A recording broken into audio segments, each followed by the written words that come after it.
এলেন, আমাদের স্কুল পরিদর্শন করলেন। বিশেষ করে আমাদের কিছু যেগুলো ঘাটতি রয়েছে, যেমন আমাদের স্টুডেন্টদের সাইকেল স্ট্যান্ড নেই, সেই সাইকেল স্ট্যান্ডের জন্য আমরা একটা ওনার কাছে আবেদন করলাম, উনি যদি ব্যবস্থা করে দিতে পারেন। তো উনি বললেন ওনার বিধায়কের ফান্ড থেকে করতে পারবেন, আমাকে সেইভাবে প্রপোজাল এস্টিমেট করে দিতে বলেছে, সেটা আমরা দিব স্কুলের তরফ থেকে।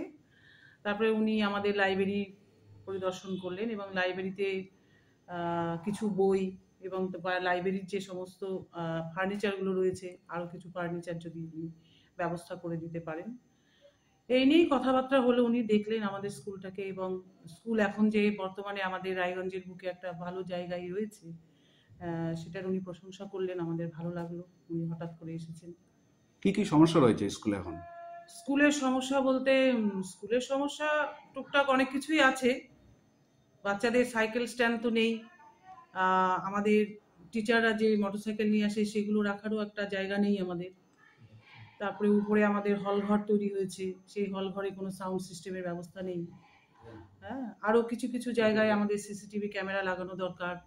তারপরে আমাদের টিচারদের, বিশেষ করে আমাদের মানে মেল টিচারদের যে টয়লেটের ব্যবস্থা রয়েছে সেখানে কিছু ডিস্টার্ব আছে, সেগুলো আমাদের ঠিক করা দরকার ইমিডিয়েটলি। আজকে কৈলাসচন্দ্র রাধানী বিদ্যাপীঠে কেন এসেছিল? আজকে আমি এটা ভিজিটে এসেছিলাম। হ্যাঁ, এখানকার স্কুলের ইনফ্রাস্ট্রাকচার দেখলাম, আর স্কুলে আমার যেটুকু ধারণা আছে, আমাদের মানে রায়গঞ্জ ব্লকে এটা সব থেকে বড় স্কুল। এখানে স্টুডেন্টসের স্ট্রেংথ অনেকটাই বেশি। নিয়ার অ্যাবাউট আমি জানতে পারলাম 2470 স্টুডেন্টস এই মুহূর্তে বিদ্যালয়ে রয়েছে, আর বিদ্যালয়ে খুব ভালো পারফর্ম করতেছে। সেটা একাডেমিকতেও খুব ভালো রেজাল্ট করছে, স্পোর্টসও বিদ্যালয়ের নাম রয়েছে। তো কিছু বিদ্যালয়ের ইনফ্রাস্ট্রাকচার গঠনের জন্য কিছু ডিমান্ড রয়েছিল। হ্যাঁ, সেটা আমি প্রধান শিক্ষিকা ছিলেন, আরও শিক্ষক মহাশয় ছিলেন, তারা আমাকে জানান যে কিছু যেমন টয়লেটের ব্যবস্থা, হ্যাঁ, আর স্টুডেন্টসের সাইকেল স্ট্যান্ডের ব্যবস্থার কথা।